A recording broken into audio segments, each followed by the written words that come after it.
Good evening, everybody. I hope you're all doing well this evening. If you could do the usual, which is just let me know, can you see, can you hear, does everything look and sound okay? That would be fantastic. Then I'm going to get Imran on and we're going to start talking about stuff. Basically, tonight is a bit of an Ask Me Anything or Ask Us Anything.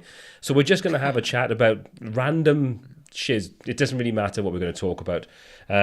So if you've got any topics or any questions, you know the routine. Just put a hashtag Q in the chat so we know you've got a question. And if you want to sort of aim it towards myself or Imran, then just put hashtag Q and the name of the person that you want to kind of interact with or answer. So if Imran gets all the questions tonight, that's fine by me because I can just nip off to the toilet at any point that I want to. So other than that, like I say, if you can let me know, thank you very much, Soren. Can see and hear, that's fantastic. Thank you so much. So let's just bring Imran in. Good evening to you, sir. Thank you again for joining me on a Friday night because neither of us have lives. No, we don't. I mean, I've caught up with everything on Netflix, so I've got, and Cobra Kai and all of that, so I've got tons of free time, yeah. Yeah, we don't have families and commitments and stuff, although, to be honest, mine's off on holidays for a week, so. No. See him in the morning and that's enough for me. Yeah, you can just FaceTime them, that's what it's for, isn't it?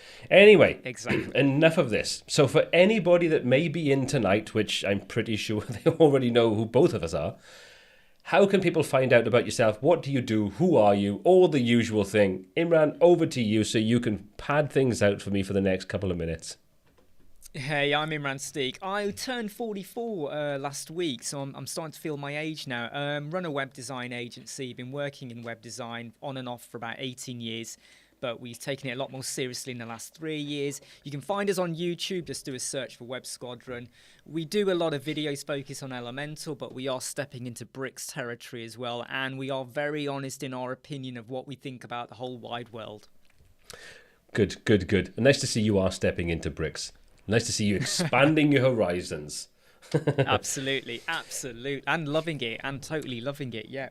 I think that's the thing, and I think anybody that's kind of involved in web design and WordPress, and if you jumped all into a particular builder like Elementor or something, only when you do take that time to step back and look at other options out there and give them the time of day that you maybe wouldn't have initially, do you realize how good some of those options are out there? And I think going back to a question, which you still haven't done that, building 3 different websites. We're going to go back to that later.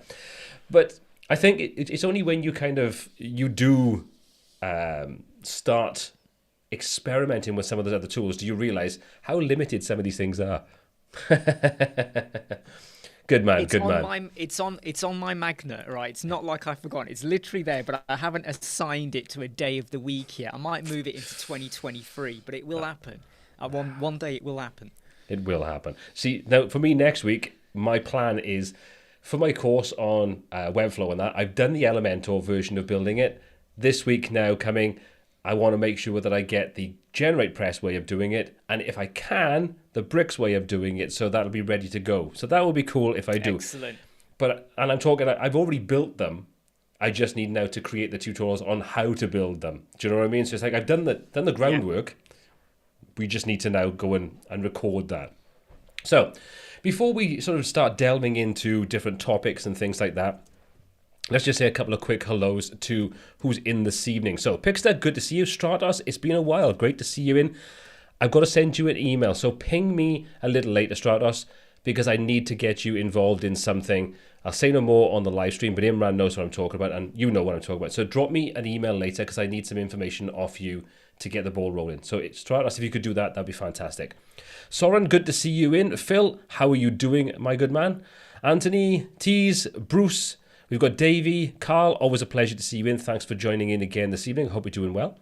John, good to see you in. Susan Wheeler-Hall, thank you very much for joining us. It's been a little while since I've seen you last, so it's great to see you around here again.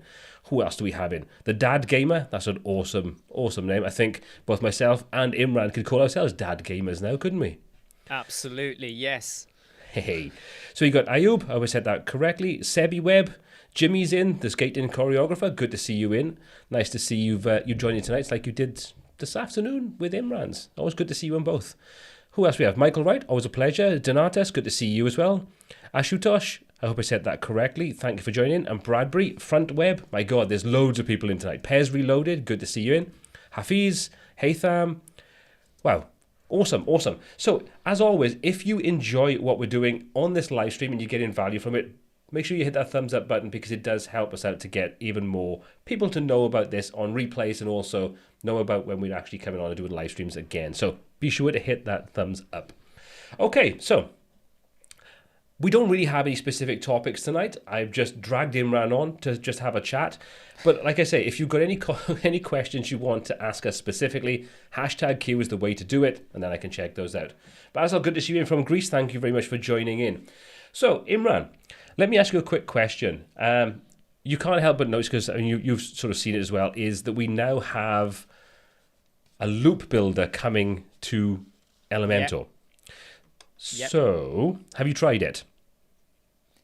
I have tried it, and I found it interesting. It was intuitive, and I liked the way that it allowed us to now take our post a step further. The big limitation, which you pointed out, and a few others have as well, is that you can't use custom fields with it. However, I have done some digging, and I will not name who mentioned anything. And it's not Verdi, by the way, so don't go assuming it's Verdi. But custom fields will be coming, and so it's just in some way what they put out on the beta version, that it was almost like testing the waters a little bit, just making sure it works. But custom fields will be enabled within it. So from a loop building aspect, I think this is great news. There is still limitations though. You know, there's only so much you can do with it. It's not like LE custom skin or anything like that. However, I'm looking forward to playing with it a lot more. And so once we get that final version, I really want to put it through its paces and go, how far can we go without using any other extra plugins? Maybe with a little bit of HTML, maybe with a bit of CSS. How far can we push it? And I know a lot of some people have said, well, it's great, but it's too late. There's other solutions. I kind of go, well, for those that are very rooted into using Elementor, and they're not looking at bricks or breakdance or any other solution out there, it's something that we've been asking for a long, long time. And quite frankly, thank God they've actually done it. You know, and the thing I'd love to know is, was it always on the cards to come out at 3.8, or have they rushed it a bit? Because there's been noise from, people like you, me, and others about how there wasn't much progress. I'd love to know, though, was it always on the cards? We will never know. We will never know. No. The weird thing is, you're saying about ACF, or we'll say ACF, but we just talk about dynamic data in general, whether you use Jet Engine or any of the other tools. I do kind of find it a little strange because I tested it on the cloud platform, which is where it was kind of released a few days earlier than in the standalone plugin. And it displays on the back end like I showed in my video, but on the front end it wouldn't display. Now the weird thing is, when I actually tried the beta version of it on my own server, installed it, tested it, set everything up to work on there, and the first time I tried it, it actually showed on the front end. And then I went back in and I thought, okay, that's cool, it's working. So they've made some tweaks and changes, and whatever the problem was on the cloud platform, they've rectified that, pushed that out to this version, and we've got it. So I thought, cool, let's go in now and let's make this look a little bit better, because I'll do some bits and pieces to stick online to say, woohoo. And as soon as I made any edits to it, and like just change the background color and stuff like that, all disappeared. On the front end, even in the back end, it would only display when you were editing the template itself, and when you kind of went back over to the loop that showed all that, it was gone from there. So there's this little intermittent carrot being dangled saying, look what we can do, look what we can do. And they go, yeah, we're taking it away now. You can't have it. You've been a bad boy, you're not allowed to have it. And it's just like, one step forward, 3 steps back. And you're kind of thinking, come on, And this is one of those things that, and again, this is not an Elementor bashing thing, but I never understand the logic in bringing out such a weak version of it. You kind of think, with the amount of criticism that's been leveled for, and the amount of anticipation for people wanting this feature, and the same will go for other things like conditional logic or mega menus and things like that. You kind of think, when you've got the competition that are out there already doing it way better than this. Even the free plugins, like you say, like Elementor Custom Skin or LE Custom Skin, do it better. You kind of think, why don't you just come out of the gates swinging? And then when people say, they just go, wow, now that is a game-changing way of dealing with it. But you always kind of feel like the bare minimum is being done, to satisfy the noise that, like you say, maybe where you and I and other people have been kind of saying, this is just not good enough, there's no innovation. You just kind of think, why do you not come out and think, we really need to go out there and just knock that ball straight out of the park so people just look at it and go, that was worth waiting for? Well, my thoughts on it are that once they did that, they missed a trick by only releasing it on the cloud for starters, because that confused a lot of people with, wait, hold on, is this going to be a cloud exclusive? It wasn't. It is coming out on the normal Elementor Pro. So I'm not sure about the logic with that. But when I started to think really hard about it, it started to make me go, well, now this opens the gates on, if you're going to get the loop builder in, and it works with custom fields, it's about time within Elementor Pro, we have the facility to filter custom fields as well. And we get blog filters, because at the moment, we'll use custom post UI, ACF plugin, that's 2 plugins there. Then you're going to have to decide on a third plugin for filtering, filter everything, JetSmart or something or the other. For me, it's like, if you're now going to start enabling it within there, try and make it the whole package. Yeah. And if they could do that, where I now can do my posts with my custom fields and I get my filtering as well, you could, in effect, at that point, you have now probably satisfied a lot of people. Yeah. And I think it would make Elementor feel like a more, a fuller product at the moment. Because the problem I have actually is I'm planning to do some ACF videos very soon. But the slight issue I had was none of the filtering plugins really satisfied me, and a lot of them are premium, like you got to pay for them. And I was going, it was just frustrating me a lot that if I really want something for free, what can I use? So I think now that they've opened the gates to it, finish it off, do a good job, give us a bit more. Don't just give us the loop builder, because, look, you look at Bricks, you look at other plugins out there, what they're doing. Just give us a bit more of a finished article. Yeah, but I'm glad they've started. I'm glad they've started it. Yeah, me too. I think you're right. I think the problem is, and historically, it's always been the same with Elementor. They always seem to release, or not always, because if you go back to like version 2 when they brought out, there was a lot of great features in there that were fully featured for what you wanted to do, and then they expanded and made them even better. But it does feel like there's a lot of just half-assed releases where it's like, let's do the bare minimum to get this feature out there. And you could look at it and go, are they just testing the water to see if enough people want this? But then when you look at something like this, they already know there's tens of thousands of people want this. It's one of those things that has been asked about so many times over the last 2 years. There could be no doubt that people are crying out for this, alongside several other key features. And it was the same with the custom breakpoints and stuff. That kind of felt a little bit half-released. And some of the dynamic features kind of go a little bit half-released. And they make this big, massive fuss about things like notes or scrubbers and stuff like that. And you think, those things are really not that important. And I just kind of get the feeling there's always this little bit of a... like when you've got to do something and you don't really... like your wife asks you to go to the shop and go and get something, you go, do I really have to? And you go to the shop and you're like, chuck the stuff in the basket, whatever it is. Like, just want to get out there as quick as possible. You just do the bare minimum. Whereas if you're going for yourself, you'd be like, that looks nice. I'll have one of them and I'll chuck one of them in. And it kind of feels like that. It's like you're being pushed into doing something you really don't want to do. So you will literally stamp your feet, drag your feet, and just do it as little effort as possible. And it kind of feels frustrating. You just want them to be... You wanted to get back some of that early passion and glory and all those kinds of things, because when they brought out version 2, there were so many really amazing features in there that you kind of stopped and went, I can now basically build out all my theme elements. I've got great conditions in there. I've got dynamic data in there. It's like, now I could do so many good things. Yes, there were still bits missing, but it was just like, now I can kind of see where I can go with it. And now there's some gaps, and I'll fill those in. And it kind of just feels like all that has gone sort of like, yeah, we're number one. What the hell? We can just carry on doing what we're doing. We'll do the bare minimum. We'll do what we need to do. And every now and again, we'll promise something. And we may deliver it. And when we do deliver it, people are kind of like, was that it? Yeah. And it's kind of just a bit frad. Yeah.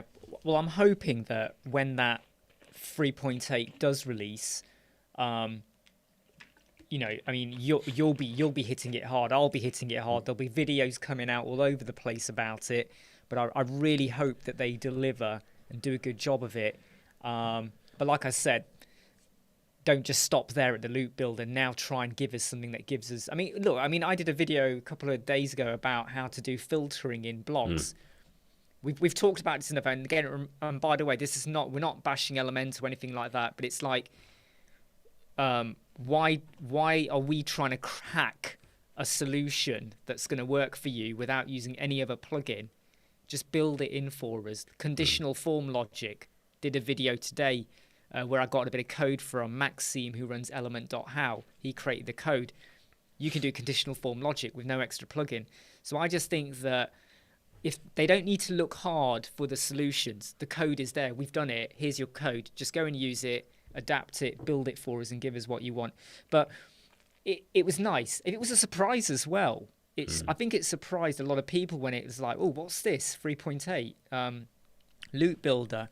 But I was saying on my live a couple of days ago, I'm pretty sure now that by the time we get to version 4, we're going to have the Flexbox container final, because we've now moved into the beta for that as well. There wasn't even much warning about that. It just happened. We're now in beta. So I'm hoping that 3.8 we get the loop builder. 3.9, maybe there's something else we haven't been told about yet that might come out, which might be nice, hopefully. Maybe it's how to unscrub. So forget the scrubber, you can unscrub. But then when we get to version 4, we have the final Flexbox container. Well, that's my hopes. Yeah, and again, it's one of those things that I think a lot of people that are invested into the Elementor ecosystem are... You can kind of see it's like people go like, you criticize Elementor, they go like, oh, but maybe I think they're saving things up for version 4. Version 4 is going to be massive, and I think a lot of people are probably going to be very disappointed when version 4 lands. I think all version 4 is going to give us is the final version of the Flexbox container. Yeah. I think that's all it will be. Yeah, I don't think there's going to be any massive things things beyond that. No, I don't. And like I said, so yeah. I think people are just kind of validating their decision to use Elementor and stick with Elementor. I think that's the thing. It's like people are just like, I need a reason to stay with it because my business is kind of using it, invested in it. I don't want to go to something else. It's like, but version 4 is going to be the savior. It's like, he's not going to be a savior. He's just been a very naughty boy. That's all I'm going to say. Yeah, absolutely. Yeah. Okay, so we've got a couple of questions. So let's answer a couple of questions now, and we'll give both our points. So Sebi Webb saying, is Breakdance or Bricks worth a try?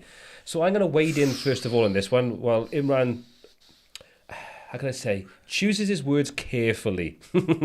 And Imran knows what I mean. Yeah. I'm just going to stick with Bricks. Do I think Bricks is worth a try? Absolutely. Bricks doesn't have everything that Elementor has. It's still in the same way that Elementor has missing parts, that has missing parts as well. What Elementor has as a benefit is it's got a massive ecosystem around it of plugins and all those kinds of things that if something's missing from Elementor, you can probably find a plugin that'll do what you want. Whereas Bricks doesn't have that yet. Bricks is starting to get a bit of a third-party ecosystem, but the flip side of it is where Elementor basically are not adding in things like loop builders, like conditional logic, and those kinds of things, Bricks is adding those in. So I think if you were looking to invest into something now that can probably do 90% of what most users would want, maybe even 100%, but you need to have a little bit of an eye on the future and take a look at what is in their sort of like their roadmap, which is a publicly upvotable roadmap. So you can easily go on there and find out what people are asking for, what the next feature or features are that are being rolled out. Therefore, you can make a more informed decision, which is something that currently Elementor doesn't provide, although they are talking about doing something like that. But again, we'll have to wait and see. Chances are they only have the sort of like the thing there with no upvote button, or it's grayed out and we can't use it. But either way, so I would say, from my point of view, and I think probably Imran would agree, Bricks is something that is probably more powerful than you may think it is, but it does still have some limitations, but it also has a lot of things that Elementor doesn't, that you may well require to be included. So, Imran, I'm going to hand it over to you. Your thoughts on Bricks and or Breakdance? Yeah, so I'll answer it with a couple of analogies just to confuse everyone massively. So where it goes with Bricks and Breakdance, what you got to imagine is, sometimes when you're watching certain sports, or in football, for instance, you have the established veterans. They are masters at the sport. Neymar, Messi, Ronaldo when he was all right as well, Suarez and all of them. But then what you have the youngsters coming through, and they start to overpower and perform better than them. And Bricks, and Breakdance as well, they are there. They're getting better. They're improving. They have regular updates. Other companies are now starting to produce add-ons and templates and stuff for them. So I think in another year or so, Bricks and Breakdance are going to become powerhouses. Now, in terms of preference towards Bricks and Breakdance, and I am going to be very careful how I say this, imagine that you currently have a job. So you're using Elementor right now. You have a job, and there's two other companies, and they both are going to give you the same job for roughly the same amount of money. Both of them have bosses. One company, the boss, is a really down-to-earth guy. He talks to you. He's on your level. There's no hierarchy.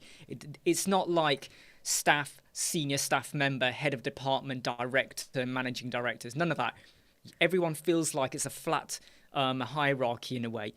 And he treats everyone nicely. And then you have another company who are going to offer you the same job for the same money. They're a bit more innovative maybe. But the CEO or the managing director is going to treat everyone like dog's turd, okay? And he doesn't care what you think or how you feel, and he'll put it out there and say you're rubbish at your job. So I'm not going to say which one is which, but I would prefer to go with the company where the CEO or the managing director is nice. And I don't mean bending over for you, but they're on your level, they understand concerns, they act on it, but at the same time, they don't throw dog turd just because they feel like they can. So I will let you decide on which company was who, but I prefer the nicer CEO. I'm just trying to figure out what you mean there. I mean, I'm sure none of us could figure that one out, but we'll say no more. I'll tell you what, all I'm going to say is, if you really want to have a laugh, go and read some of the comments that I sometimes put on one of the page builders where I argue my point. I don't lose, but I end up getting in a bit of a tit for tat. But yeah, go and read some of the comments. You'll love them. It's much better than watching TV. That's all I'm going to say. It is. That's all I'm going to say. So, Phil, Elementor version 4 needs to be a new product. I think what Phil's kind of referring to here, going back to his previous comment, is, I think we talked about this, I think, in a previous one as well. I think there is obviously a lot of legacy code and a lot of baggage being carried by Elementor that probably means that it's much more difficult for them to implement something like Flexbox. However, that being said, you would kind of think that with a company that big, where you would expect them to be pulling in a lot of talented developers, that they would have the ability to do something like that in the amount of time that they've had just even implementing the alpha and now beta version of it, or beta for the Americans out there. So you do kind of have to wonder, is there more to it? I know there's a lot of the features that they're kind of talking about rolling out, things like the new loop that are reliant upon Flexbox. And is it a chicken and egg situation, do you think? No. I think the only chicken and egg is them waiting on third-party builders to adapt their tools to be able to work with when Elementor goes out with it. But I think we've said this many times before, how at the moment you have the option of whether you want to use Flexbox or not. And all they've got to do is, again, leave that in so you can still choose, and I'm pretty sure they will. And then somewhere on the website or somewhere else, they have like a list that says, right, here are all of the Elementor add-ons that we know have moved over or adapted to be functional with with Flexbox Container. And then us as designers, developers, users have to make the decision over, are we still going to use Flexbox? And if the website breaks, well, that was our fault in a way. We knew there was some risk attached to it. So I don't think the loop builder is well, I might be wrong, but I'm pretty sure the loop builder is not dependent on the Flexbox Container. I think. No, it is. I can't think of why it would be. If you look at when you go to enable the feature, it tells you in there that you have to have the Flexbox enabled to be able to use the loop builder. No. Yeah, sorry, you're right. Do you know what? It's been a while since I looked at it. I looked at it on the day when it was announced. Yep, sorry, you're right. Yes. Yeah. Yep. Why? Who knows? But at some point, you think maybe it is connected. Maybe it is all connected. Maybe it's. I mean, but then again, that is a bit worrying, then, isn't it? Because is that then saying that what if you don't want to use Flexbox Container because you have the button to activate or deactivate? Does that mean you'll never have the ability to use the loop builder then? And that kind of poses another completely different question. Why would they do that? Your guess is as good as mine. I know. I think yeah. If there's one thing that I've learned talking about these kinds of things for quite some time now is there doesn't always seem to be any rhyme nor reason as to why or why not things do or don't happen. There's obviously reasoning behind it, but we're not privy to that, unfortunately. It's way above our pay grade. See, now Phil pulls up an interesting point, saying, I'd argue if they had the skill set, it should have been all sorted way before now. So still talking about the Flexbox model. And you can't disagree. Like I say, I think if you have that level of... You would expect them to have very good... But again, maybe that's just our perception. We've never looked at the code. I mean, I'm sure Phil would probably have a better understanding if he sort of started to delve in there what the quality of the code is like. But who knows? It's one of those things that I think we could probably debate it until the cows come home, and we're never going to get the answers to it. So who knows? I think I think some of it when we read between the lines, and again, remember, we are not Elementor bashing here, okay? But for the last, I would say, almost 2 years, sometimes whenever there's an update, things just drop or go wrong or break, and I do wonder if, because this is quite a big change in terms of the back-end infrastructure, they want to make sure it is as tight as possible, especially with the third-party plugin. So I just think that there's a bit of, like we said before, the chicken and egg. I think they would have gone with it earlier if they knew the third parties were ready. But I know some of the third parties, after speaking to some of them, are saying, well, we're not going to do it until we have the final. But it's like, okay, so who makes the move? And like we said before, I think it's, they should just go with it, just roll it out. And if a third party isn't ready, that's their problem in a way. They will lose, the third parties will lose customers and people will lose faith in them. So it's kind of it's for them to sort out and get on board with it.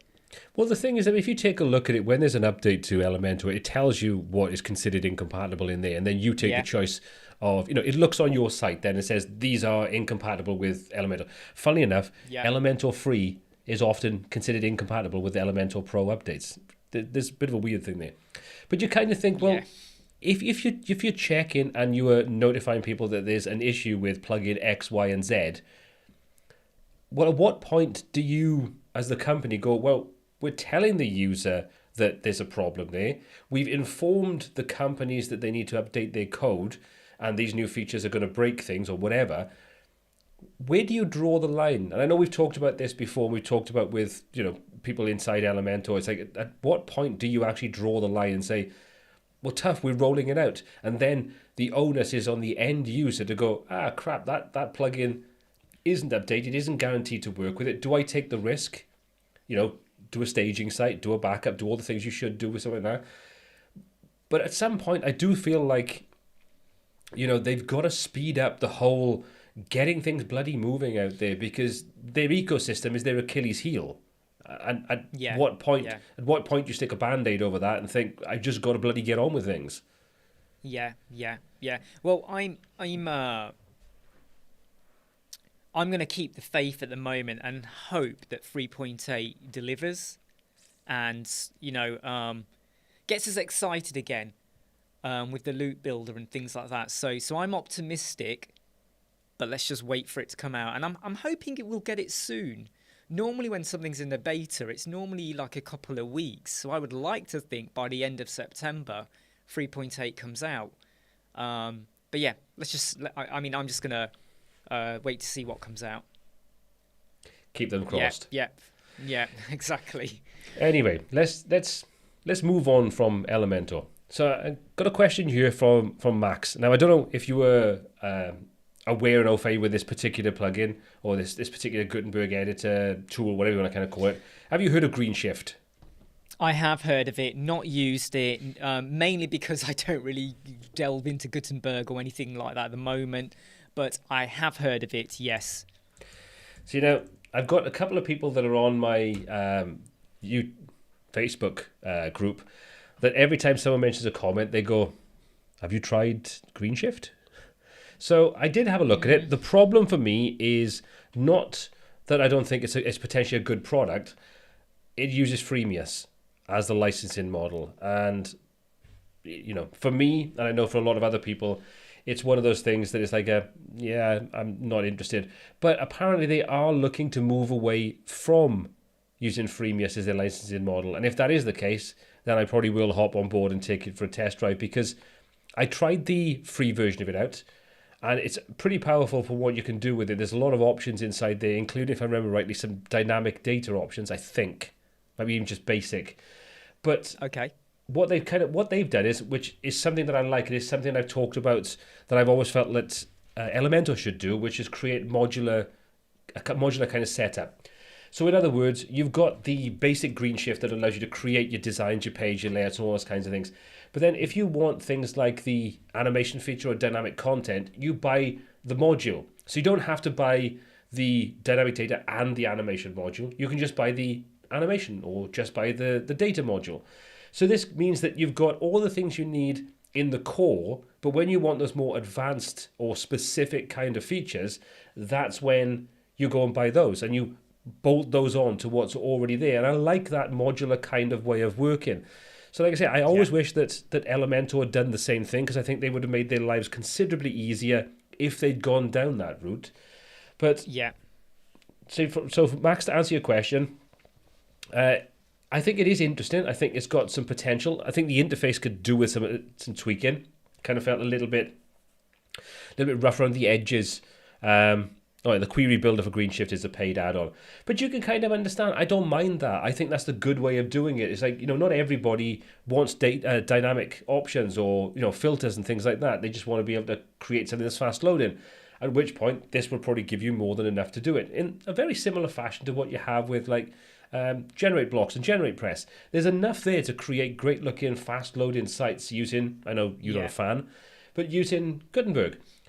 So you can see advanced animations extension pack. We've got, let's have a little look, the SEO and marketing extension pack, your query builder pack. So this gives you advanced listing builder for WooCommerce support, meta getter to receive any value from meta fields, which is quite cool. ACF dynamic field support, including repeatable tables. So to have the repeater built in is pretty awesome.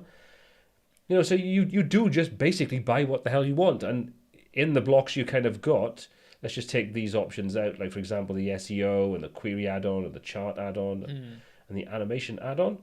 So your core blocks, you've got everything you should need in there to be able to start using, a Gutenberg-based design. I like that. What are your thoughts on this? Do you think more builders should sort of take that approach where they are modular, so you can just bolt on the things that you want, or not so much so? No, I do like the modular approach, because I've always found that sometimes when you do get certain page builders, they have a lot of features that you don't really need. And in some ways it means that, for instance, let's say you were using a Greenshift there for one client, you might only go for the core. Whereas for another client, you might want to go, well, we need a couple of extra modules because that's what they want or whatever. And it also makes things a little bit more transparent as well from a client base as well. So they know that they are getting or paying for certain licenses as well. The other thing also, it means that because you have individual modules, if there was going to be an update to, say, the SEO module that you had on there, it now means it's only for that. And it's only going to affect people that have that module. So if you've not purchased that and they do loads of changes and whatnot, you don't have to worry about it. It's not going to affect you. So, because that's the danger you see with Elementor and other page builders. They have loads of features, and then they might do an update. The loop builder, when that comes out, the loop builder might work fine, but then for some bizarre reason, it affects something else, which is not connected to the loop builder, but it's gone and affected something within the entire infrastructure. Whereas if it was just one loop builder module, then, unless you've got it, you might not be bothered. I'll be interested to know, though, obviously you got the free version there for Greenshift. What's the costings of those modules? Are they relatively cheap, or are they like $5,000 per module per month? Well, this is... Richard sort of pulled up a good point, which I kind of agree and I kind of disagree. I agree with the fact because he's kind of drawing parallel to WooCommerce, which they were... When Automatic took over WooCommerce, the whole the whole add-ons, plugins, whatever you kind of want to call it, they become a complete piss take.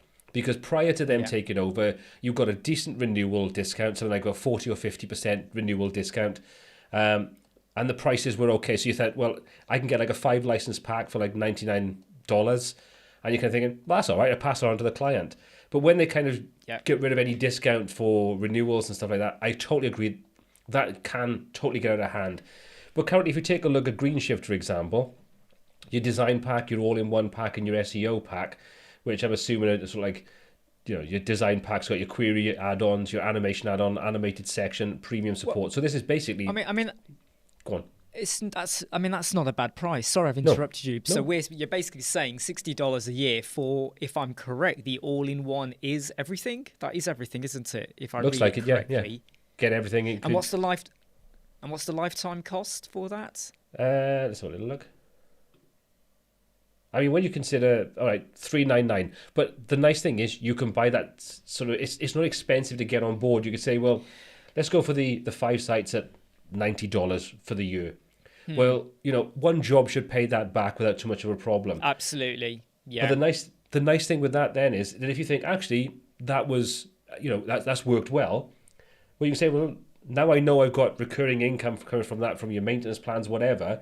Jumping out to the unlimited for $399, if this is your core builder and you literally have everything you need in there, that's not a bad price, to be honest. I mean, there's the silly...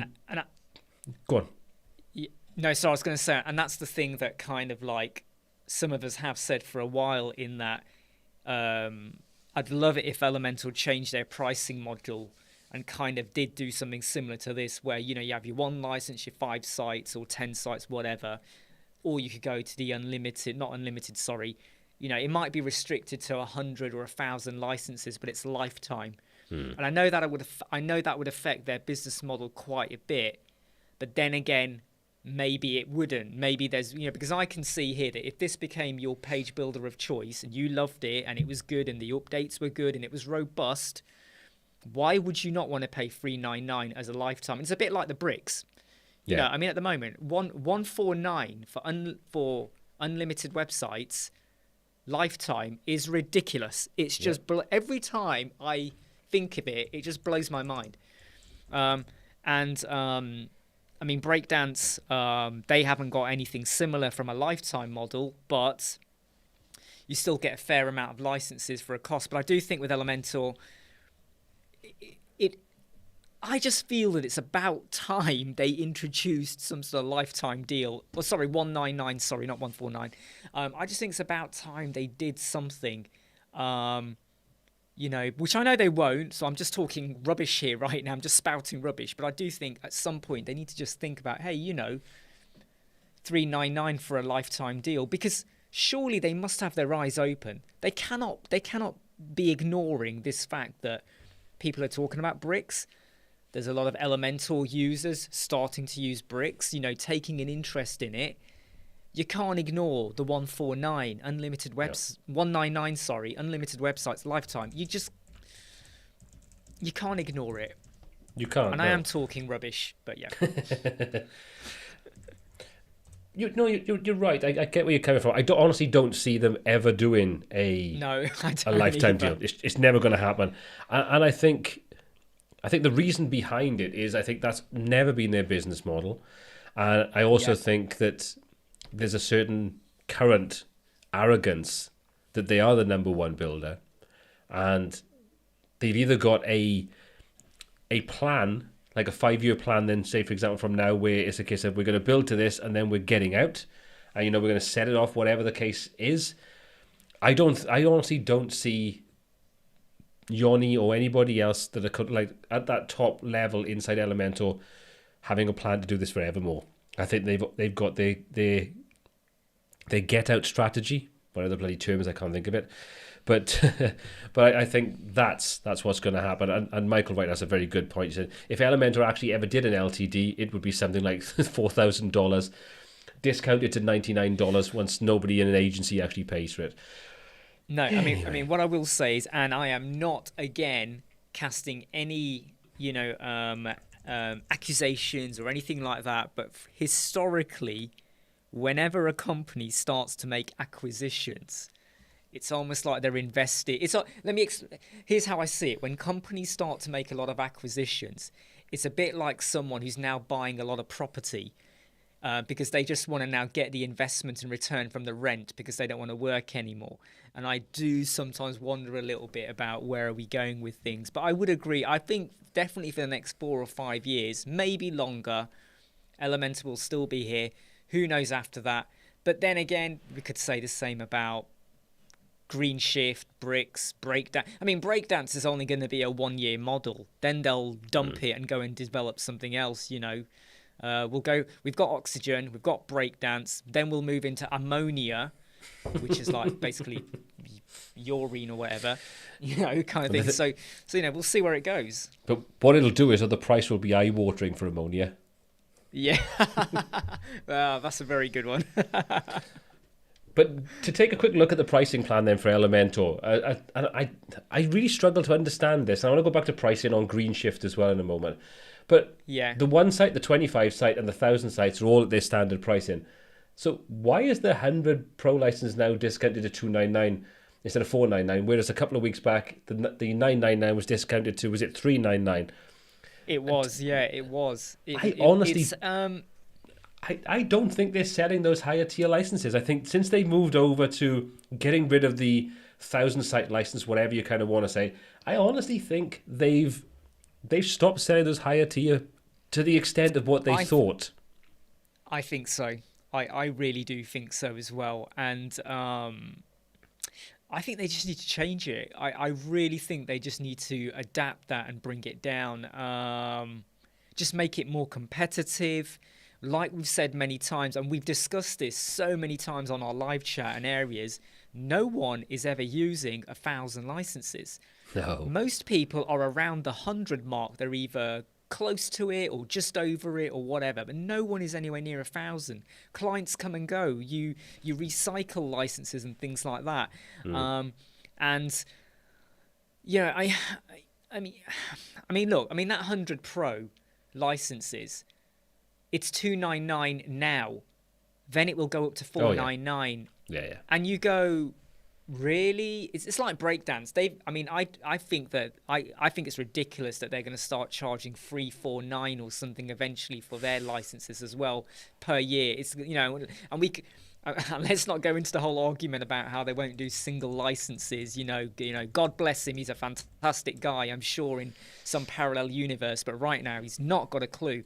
But I just think that, look, 2-3 years ago, I looked at Elementor's pricing, and it didn't bother me so much. I was like, yeah, okay, fine. And this is when it was $199 for 1,000. When they did the move a year and a half ago or whenever it was, I was a little bit like, ooh, I'm so glad I got all of our licenses when we did ages ago and didn't fall for that. Now I look at it, I do struggle a little bit to say to anyone, you got to get 1,000 licenses, you got to get 100. Now I say to them, just get one. Just get one for you, and every other license now, your clients buy. You know, they buy it themselves. When you've started making a business and you're now getting income, then you might want to go for the 25, so you can now play around with other websites and staging sites, whatever you got. You know, then it's okay for you. But don't go in for the 1,000 or anything like that, because I've now realised that I know you got it for $99. I got it for $199 when I got 1,000, but we're only using our licenses on 2 websites that we've got. Our hosting we've knocked down now. We don't like to provide hosting services for clients because it's a pain in the ass, but we don't like to do it. But we've still got about close to 80 licenses that are dished out among clients and whatevers. But now, if I was starting off now and I was advising anyone, I would say just get 1 or 2 for yourself in your website. But every other website you build for a client, get them to buy it. So that you're not having to worry about that overhead now. And also, if you ever decide that you are going to jump to Greenshift or Bricks or wherever, you don't have to worry about the responsibility of maintaining that license. Like, I still like using Elementor. I know, how can I say that? But I still like using Elementor. Will I ever leave Elementor? I don't think so. But if I did, I'm still going to have to pay for the licenses because I've got clients who are using those websites. So you're kind of trapped a little bit. So my advice to anyone out there, if you're starting off, is don't keep giving away your licenses to clients. Get them to buy it themselves, because then you are free to do what you want whenever you want. Yeah, it all kind of comes down to how you want to structure your business. I mean, I'm totally in agreement with you there, because I've got most of my clients probably have Elementor. I've got quite a few clients, not so many as I had previously, because I've kind of moved things over for various different reasons. But was it Ocean WP was the theme that I used for a long, long time and stopped using that. But I still have to pay for that every single year because I've got clients on it. So yes, you do make your money back on various different things, but my business model hasn't changed. If I was still doing this now as a main business, I would totally revise how I would set things up and how I would structure the payment side of things and ongoing license support. Yeah. And as Imran, as you've just said, I think I would probably just pass that on to the client and say, you just carry on. I will set everything up using my license for development, and then your license, when it pushes over to the live site, you will have a license included in the price of the first year. Then every year you have to renew it. If you don't renew it, this is the implication of it. You know, those kinds of things. I want to quickly go back to pricing a second. Moving away from Elementor, going back to Greenshift. Yeah. And I understand, I know everybody's got kind of different opinions on this, but I'd prefer to see, like, 5 sites is great at, $139, whatever it is. Let's go back to the yearly. $49, 5 sites is great. But I would much rather see 2 sites or 1 site for like $29, because that becomes like the gateway drug, as in, like, I want to test it out, but do I want to spend $50 on, $50 for you or me in Western Europe kind of thing is not a massive amount of money. It's not. You can try that. That's a meal out, for God's sake. That's a night in the cinema. But for other countries, that is a massive amount of money, and I think you potentially alienate potential customers coming on board that just want to try something. There are so many tools out there right now that you might want to dabble with. You've got Zion, you've got Greenshift, you've got GeneratePress, GenerateBlocks. There's an abundance of tools out there.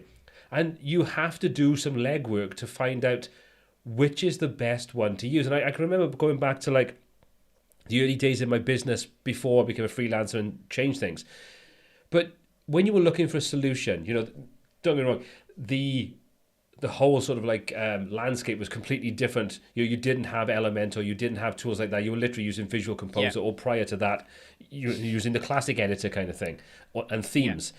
But that would put me off, as I'd be looking for a solution, and you'd literally go, okay, there's 3 different options here, and I don't know which one is going to be the right one. And there's, what's it called? Envato Elements was like, not Envato Elements, sorry, Code Canyon was one of the sort of main places you get things from.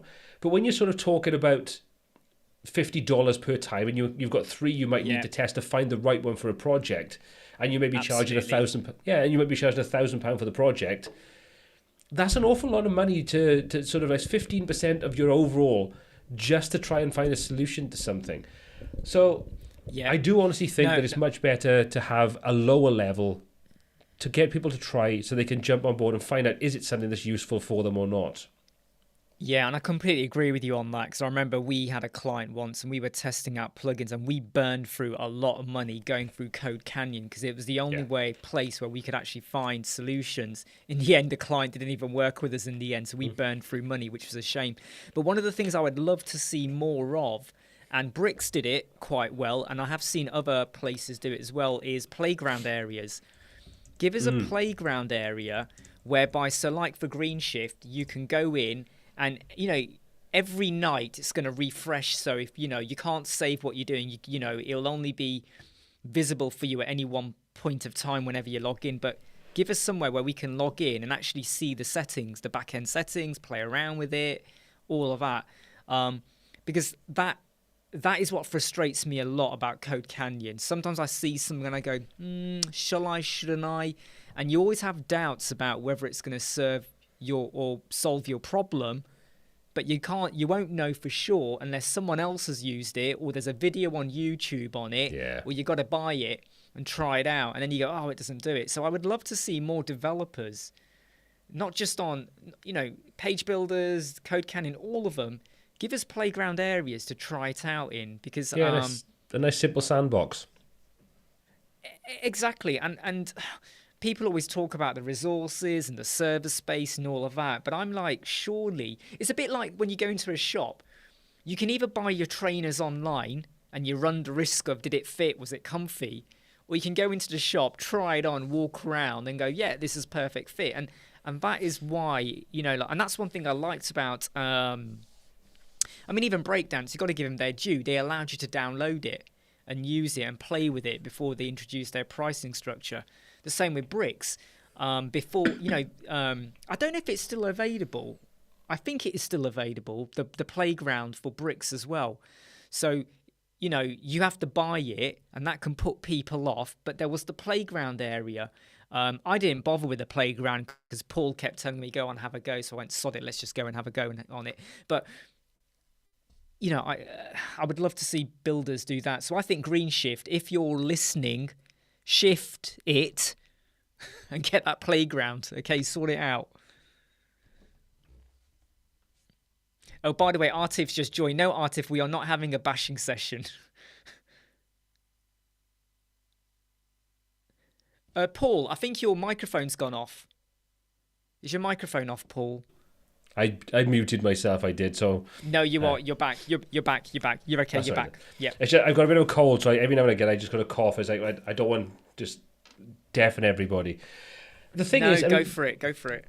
Going back to the Sandbox environment, I tried out a free service. I can't think of the name of it off the top of my head now, and it was very much the same as like InstaWP, but you could spin it up externally. And the nice thing was with this, they sent me an email saying, if you just use this link and you put the name of the plugin you want to test out, that will automatically spin up an instance of WordPress with that plugin installed for you to test. And it was literally all you had to do was just click that link and it would do it straight away for you. So if they can do it, and I know Jamie from Pootlepress is doing the same thing for some of his tools. He said he's got it set up in such a way that literally you can just click on the link and it will automatically spin up a sandbox for you with the plugin, whatever it is, plugin, theme, whatever you're kind of talking about, installed. So it's doable. And the thing with that is it also means that shouldn't have any cost implication to the company, because this service that I was testing out was completely free. So it's a doable thing. So maybe they need to sort of pull their fingers out and do it. Yeah, I mean, thinking about it a bit more deeper, the only limitation I think could be like, let's say I'm using Elementor and there's a plugin or something I want to use, and then you go to the Sandbox and their Sandbox will be probably 2022 as the theme or something, and there probably won't be any page builder installed either. And when you Sandbox it, you go, oh yeah, this is really good. Oh yeah, I think it does the job. And then the minute you use it with Bricks or Elementor or anything else, you sort of go, it doesn't integrate very well. So there's almost like, I can kind of understand why maybe they don't do it all the time. But I don't know, in a wonderful utopia world, it'd be lovely if, like, I don't know. You would think that a lot of these developers out there that do these plugins, surely they must be thinking, right, what are the 3 most used page builders right now? So you could say, well, Gutenberg, we'll class that one, Elementor, and maybe Divi, maybe, in terms of like commonality, or do we do Bricks or Breakdance maybe, or whatever. They could, and if they could create separate sandbox areas for that, it would make it such a joy to be able to now go, I'm going to test it out. Yeah, it does the job. I'm going to buy it, because surely that would convert people a lot better. But hey, it's creating extra work for them, right? Yeah, but there's bound to be ways to automate that. There's bound to be services out there that allow you to have a... Max just sort of said that there's a way of doing it with InstaWP. And with InstaWP, you can set up your template, as it were. So you might want Elementor, you might want the Hello theme, you may want to have a couple of other things. Oh, right, okay. And then I would imagine that there's going to be a way of being able to sort of have that template structure. So someone says, like, I want to test this plugin out, and this is an Elementor plugin. Well, all that is set up and automatically installed when you run up that sandbox. So I'm sure there's going to be ways out there. There's smart enough people out there to be able to sort of figure that one out without too much of a problem, I'd have thought. But I do agree, we do need to have sandbox options for some of these paid plugins. And I know, you've got things with 30-day money-back guarantees and stuff, but not everybody's got that money to start off with to shell out on, a couple of different themes or plugins or whatever to sort of just even test that out. Anyway, let's move on to another question. So, Rich, thank you very much for joining in tonight. Always good to see you. Do you think Elementor will have native ACF Pro like quickly? No. Not at all. I don't think Elementor want to be associated with having reliance upon other plugins to be part of their product. I think they want everything to be in-house, and then if you want additional plugins to do other things, you would have those and buy those or install those separately completely. So no, I don't see that ever being the case. I think that's something that definitely is a quickly exclusive feature at this point in time.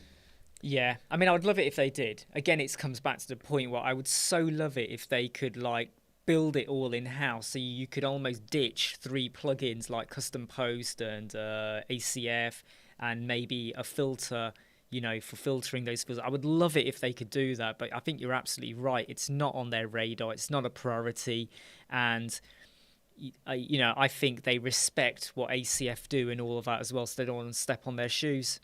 Yeah, I agree.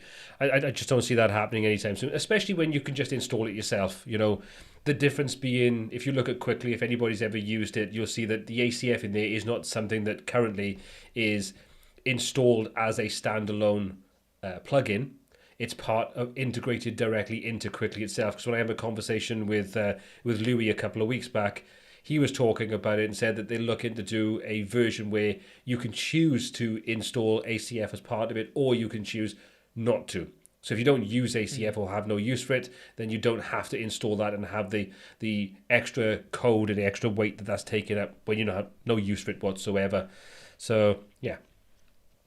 Okay, there's a question I saw here that I wanted to sort of take a look at. So, if the dad gamer's still in here...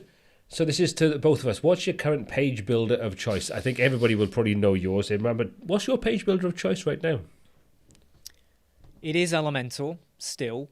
Bricks, I like Bricks, and I'm still playing around with it. I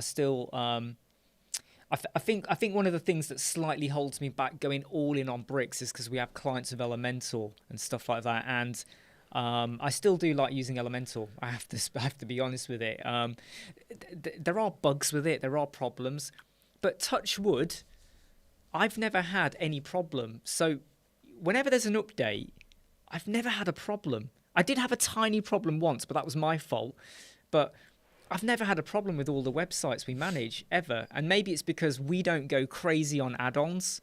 I like to just use Elementor Pro and stuff like that. But I have to say, though, I really like what Bricks are doing. I like the feel of it. I like the customization.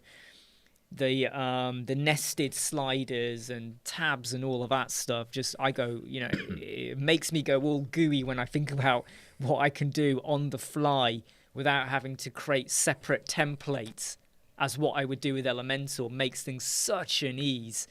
But I still feel like Bricks has got another.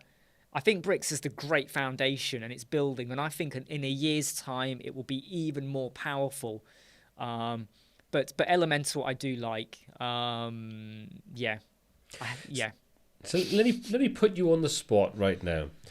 What would make you what would make you tomorrow stop using Elementor? Take out the fact you've got clients, so you'd still have to support them. But what would be, if you had a project come in tomorrow, what would be the thing that would make you go, I am not using Elementor for this, I'm using Bricks, for example? Is there anything that you think would actually make you just like go, yeah, that's it, I'm done with it, I'm moving on to this is a better option? So one of my big bugbears with web design, and I'm going on a tangent now. One of my big bugbears is that I like to be creative. I'm one of those people that likes things to be like, wow. And sometimes, in all honesty, 90% of the websites we build are boring because that's just what the client wants. Text, image, blog, blah, blah, blah. They're boring. You can't do anything amazingly like, boom, wow. If I was going to do something amazing and I knew the client wanted that, I would be going to Bricks because I know there's a lot more flexibility and freedom. If I was going to be doing a WooCommerce website, I would also go to Bricks.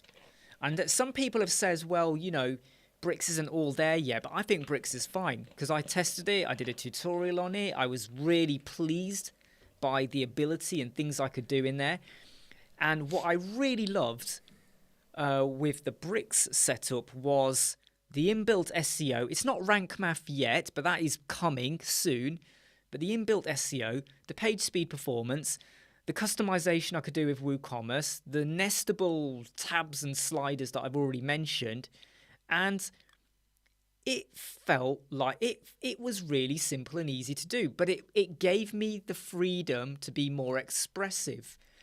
And I'm not saying that Elementor is boring, but for a basic website that you just want to get done really quickly, it's going to take a day or two, it's one of these quick projects, Elementor all day long.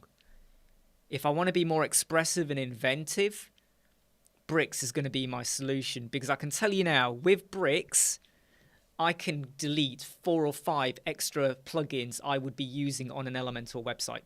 And that says a lot, because when you're using WooCommerce, you then have your payment gateways. You might have something extra like Themify or a product filter or something else like that. And all other stuff. All of a sudden now, on the WooCommerce website with Bricks, I don't need to have that filter plugin now. I don't need to have like optimization plugin. I can get rid of auto-optimize and stuff like that. You're knocking it all down. So basic websites, Elementor all day long. But expressive WooCommerce websites, we haven't done a WooCommerce website in a while, which is a bit surprising. No one wants a shop, but we haven't done one in a while. But if we did, Bricks all day long, definitely. See, there's the funny thing is that you've already made the decision exactly what you would choose. It's not a case of like, I'd look at going to so-and-so, I'd have to test the market. It's like, if I want to change it, I would be using Bricks. And I think you kind of hit the nail on the head there are so many things in out. To give you an example of something that's really, really silly, but when you need it, it's a pain in the butt that you don't have it, is when you look at something like Elementor and you want to add some dynamic tags in. So for example, you want to put in the date and you want to have like, you're creating a custom loop layout. You want to put date and then you want the dynamic data afterwards. You want to put the tags or the categories, you want to put the dynamic data afterwards. You have before, after, and fallback. That's all you have. Whereas if you want to do, let's just say, for example, you had your dashboard and you wanted to say, hey, Imran, welcome to your dashboard. Today's date is blah, blah, blah, blah, blah. You can't do that very easily. You start to have to mess about with customizing CSS to get things to sort of fall in line with each other. Whereas inside Bricks, for example, you can literally go and put in shortcodes into the rich text editor. And you can literally drop in ACF shortcodes, Metabox shortcodes, standard WordPress shortcodes, All those things can just be dropped in. It sounds like a silly little thing, but when you want to create a more personalized experience where you want to pull in users' data, browser data, anything you want like that, and you want to make it conversational in a paragraph, for example, you literally can't do that inside Elementor without using something like the features that you've got in dynamic content for Elementor, which allows you to do that. But then that's another plugin to install and another cost for a recurring plugin to what I think is something that's relatively simple and straightforward. But Elementor never seemed to want to go and say, okay, well, that feature was fine for the time. Now we need to either replace it or augment it with something else. So you've got the basic text editor. Now create a widget for rich text, which includes the ability to drop in dynamic data in line in content, using shortcodes. There's just lots of little quality of life things that I think Elementor need to go back and take a look at what the competition's doing and update their offering, because it's starting to show its age and its weak spots, like you've said, with tabs, with accordions, with things like that, where you literally have to create multiple templates, one for each of the tabs content, and then you have to create the content, the sort of the tab itself. Then you have to put the short codes in there for the and exactly. You've got 3 tabs. You end up with 4 pages for 3 tabs. Ridiculous. Yeah, but it's like what I said about how whenever I was building WooCommerce websites in the past, I was always using the Themify product filter because I quite liked it and how functional it was. With Bricks, I don't have to do that. No. And it was nice and inventive in how it did it. It was nice and easy, and it's all built in within the system. That's one plugin gone, and it's all in one place because,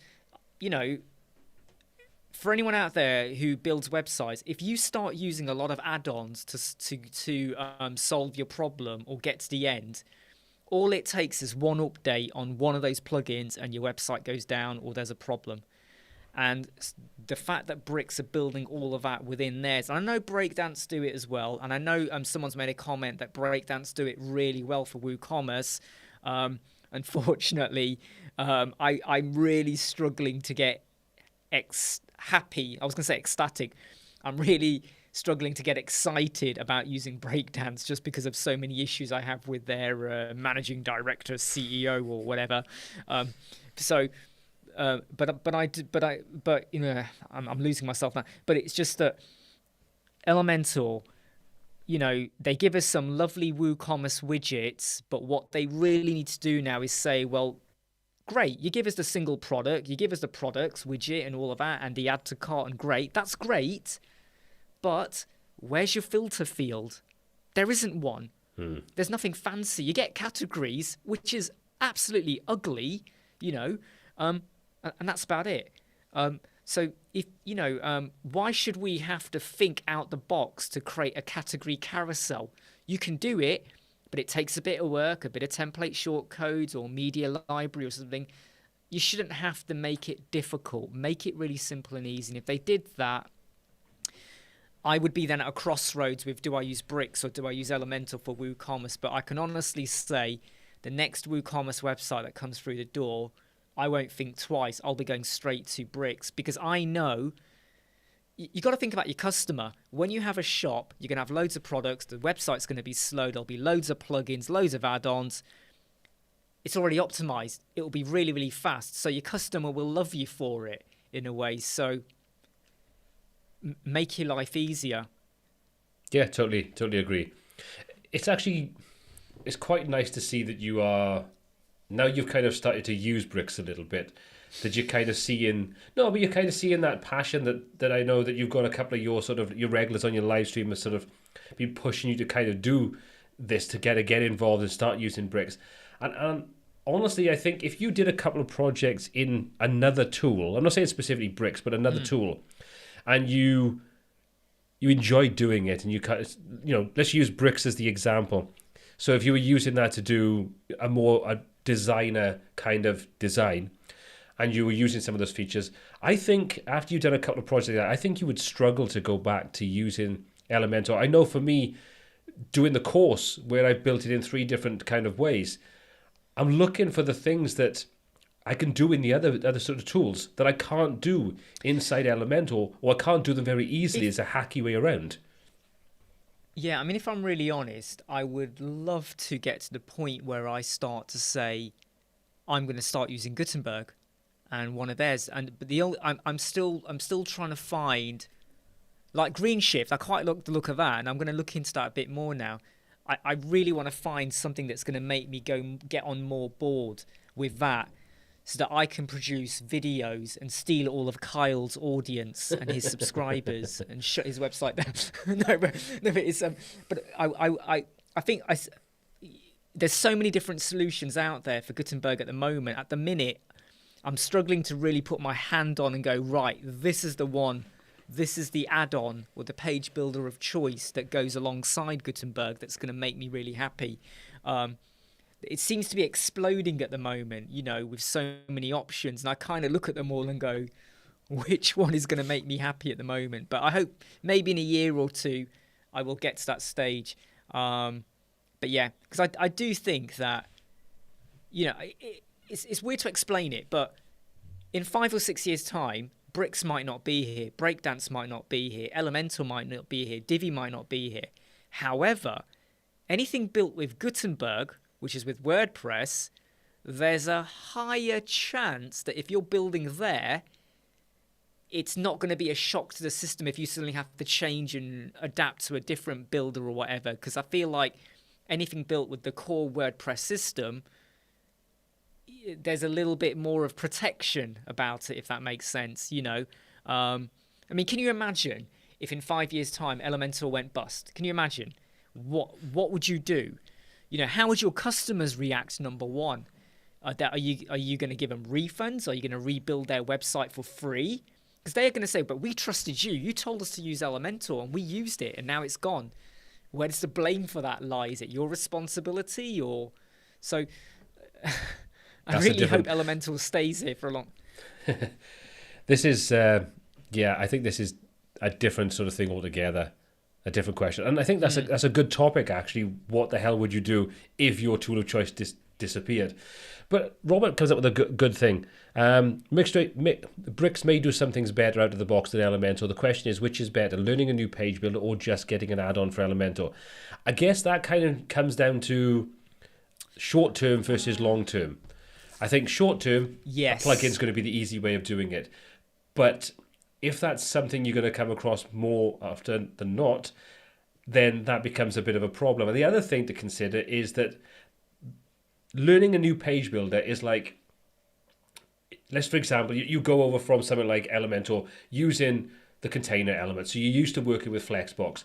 Moving over to something like Bricks or Breakdance or any of those kinds of tools, even going down the Gutenberg route, the whole process is sped up exponentially. You're not going to go in there like you're not starting from ground zero. You are starting from halfway up the tower. Do you know what I mean? It's like you already know the basics, the fundamentals. You can spend an hour digging around and seeing the nuances or the different way that layout.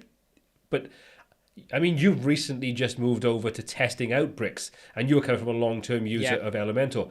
How difficult did you find learning the Bricks way of doing things versus the Elementor way of doing things? Because I think you're a good example of that learning process right now.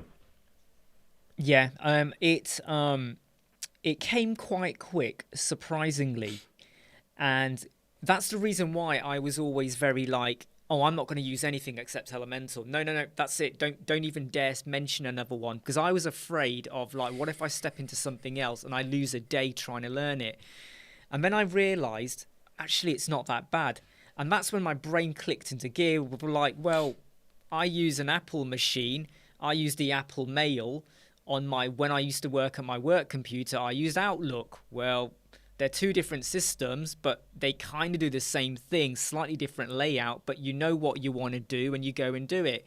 It's, whether you use Word on a Windows machine or Words on a MacBook machine or anything like that, it's, as long as it's not completely different. And what I mean by that is Bricks and Breakdance and Elementor, they all have their different nuances or whatever, but the structures and the way you work through things with heading, text editor, all of that, it's kind of the same. There might be different tabs, there might be different settings, but you get it. It's not like Elementor call it heading and Bricks call it monumental headline or some weird word, and you kind of go, what the heck's that? What is that? Is that a heading or something else? It's very intuitive, and that's when I suddenly realized, hold on, when you know how to ride a bike or how to drive a car, you get into a new car or you get on a new bike, you get on with it. The first time you drive the new car, you might go, and then you get into the groove of the clutch or the automatic, and away you go. And I think I've suddenly started to appreciate, and that's where I'm with Gutenberg. I'm looking at Gutenberg and I'm going, which add-on, which builder there is going to feel like it's just another it's almost like Elementor in a parallel universe, in a multiverse. That's how I see bricks at the minute. If I stepped into another universe, this is Elemental just with a different name, different functionality, different powers, different villains. Well, Breakdance, that's full of villains. That's like the ultimate Suicide Squad going on there. But and that's how I see it. So I'm glad you guys pushed me to take the leap of faith. And I think you need to do the same thing with Gutenberg, because I was exactly the same as you are.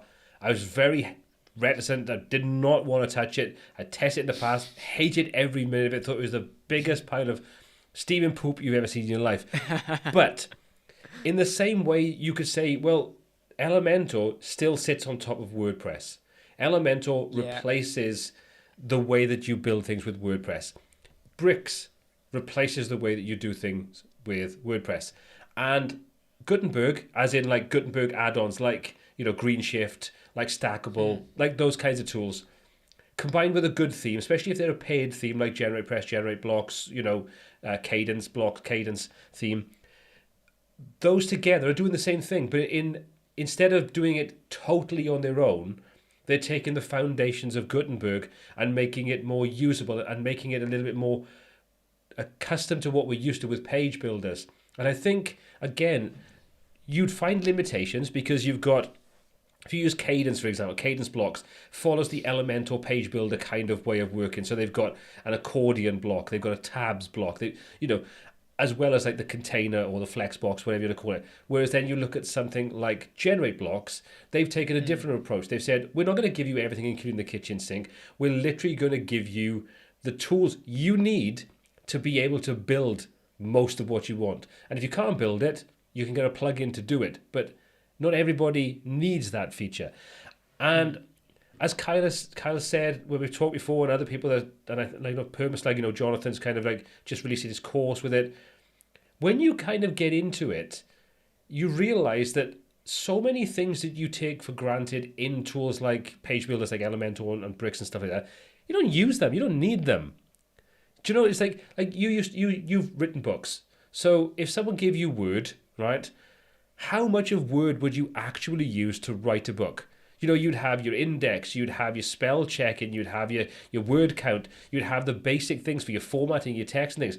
That's probably 0.1% of what Word could do, but you'd still use it. And I think that's the thing we need to take into consideration. People are going, oh yeah, but that product X doesn't have 10 things that product Y has. How many of those 10 things you use? Well, none of them. So what bloody difference does it make? Do you know what I mean? It's like the logic, the arguments that people use against using product X against product Y doesn't always hold water. Most people never use every feature inside any tool that they have. Absolutely. But I would honestly say, seriously, watch a couple of videos on something like GeneratePress and GenerateBlocks. And I say GenerateBlocks because it is so stripped back. It makes you think about the way you design and allows you just not to be bogged down by this option paralysis.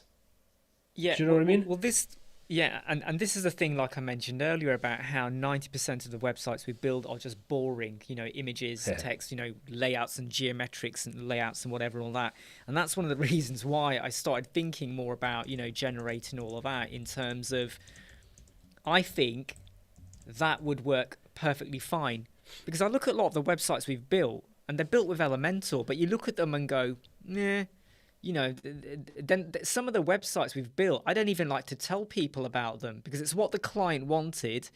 It works to their brief and how they want it to look and all of that, but I'm not that proud of the way they look.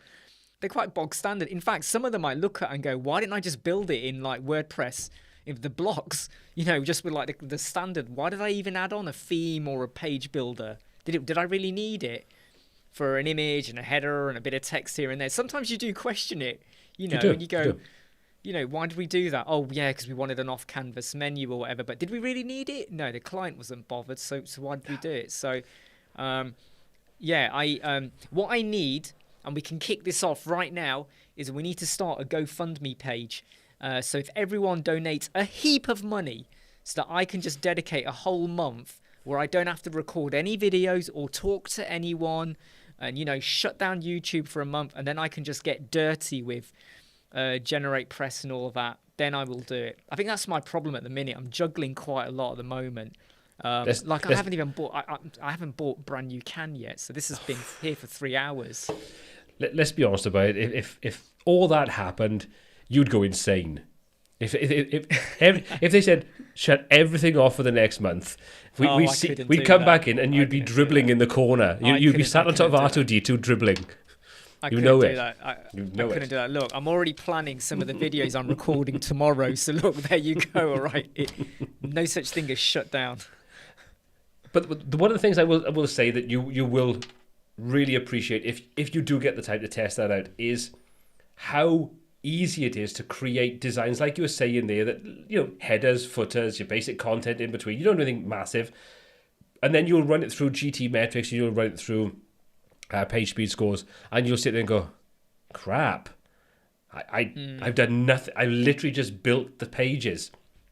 And it's like you compare that to just having a page builder like Elementor plugged in. And I know it's getting better, so all credit to them for getting better. Yeah, absolutely. But you still have to look at it when you start off in the 60s or the 70s at a push, and then you think, right, now I need to install this to do that, and then you tweak this, and I've got to optimize that. And you just build the same looking site in something like Generate Press, Generate Blocks, Cadence, whatever it is, and then you just run that through it. It's like early 90s on mobile and high 90s on desktop, and you think, I don't need to do anything else. I don't need to add another plugin like WP Rocket or anything like that in there. I've done what I need to do. And exactly the update process using something like Generate Press or Generate Blocks. And I say these because I do like them, but they're not the only ones. The whole stress when you update is a lot less because with those ones, they don't update anywhere near as often and not breaking changes. And that in itself just gives you peace of mind. Really does. Yeah, absolutely. And I'm not making promises, but I'm pretty sure by the end of this calendar year, I will have got dirty with Generate Press and blocks and all of that. I am trying to make time for it, but yeah. And I've got that challenge I've still got to do. Yep. Elementor versus bricks. But the simple fact is we're breaking you slowly. We are breaking you slowly. It's working. Who would have known? 2 months ago that I would be getting excited about bricks? Breakdance? Nah, I'm not sure about that one. Less product, more company. But anyway, so I think what we'll do is, I'm conscious of the fact that the last time I looked, it was literally 2 minutes past 9, and now it's 25 past 9. So, for God's sake, stop talking so much. Right, so I'm going to wrap things up now. I'm going to say thank you very much, Imran, once again for joining me on a live stream. I'm sure we'll be doing it again probably next week. I wouldn't be surprised. Thank everybody else for joining in tonight. Thank you for all your questions. It's been absolutely fantastic to have a conversation between all of us to get some ideas thrown around, get some feedback. If you've enjoyed the live stream, give it a thumbs up. If you haven't checked out and subscribed to Imran's channel over on YouTube, just do a search for Web Squadron and go and sign up on there. Make sure you're following what he's doing. He does daily live streams every day, funnily enough, by the name Daily Livestream. Check that out. And we will both see you very, very soon. Probably next week. So take care, everybody. Thanks for joining us once again, and have a fantastic day, evening, wherever you are. Take care. Take care. Bye.